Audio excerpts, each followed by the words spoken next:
இன்னைக்கு மார்னிங்கே எங்கள் பாப்பாவுக்கு பிவிசியில் அப்பாயின்மெண்ட் இருந்துச்சு. பிவிசினா பார்ன் சென்டர், நம்ம ஊர் ஆரம்ப சுகாதார நிலையம் மாதிரி.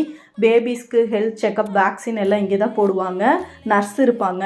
ரெகுலராக பேபிஸ்க்கெல்லாம் இங்கே தான் செக்கப்லாம் பண்ணுவாங்க. பேபி பிறந்ததுலேருந்தே அடுத்தடுத்த அப்பாயின்மெண்ட்டை அவங்களே நமக்கு புக் பண்ணிடுவாங்க. வீட்டுக்கு பக்கத்துலேயே தான் இருக்குது, வாக்கபிள் டிஸ்டன்ஸ் தான். பேபியோட டெவலப்மெண்ட்டு, ஹைட்டு, வெயிட் எல்லாம் செக் பண்ணுறதுக்காக இன்றைக்கி வர சொல்லியிருந்தாங்க. ஏதாவது உடம்பு சரியில்லைன்னா தான் டாக்டர் கிட்ட எல்லாம் அனுப்புவாங்க. மற்றபடி இவங்களே எல்லாமே செக் பண்ணிடுவாங்க. டெவலப்மெண்ட்டில் ஏதாவது டிலே இருந்தால் கண்டிப்பாக போய் டாக்டர் பார்க்க சொல்லுவாங்க.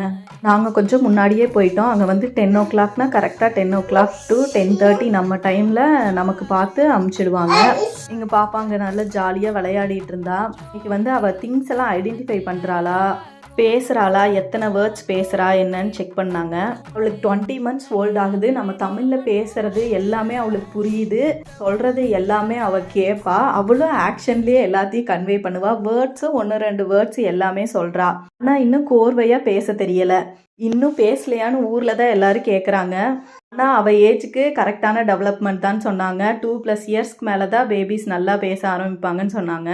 எப்படியும் கண்டிப்பாக ஸ்கூலுக்கு போய் மற்றவங்க கூட எல்லாம் பேச ஆரம்பித்தானா நல்லா பேசிடுவான்னு நான் நினைக்கிறேன். பார்க்கலாம் என்ன நடக்குதுன்னு.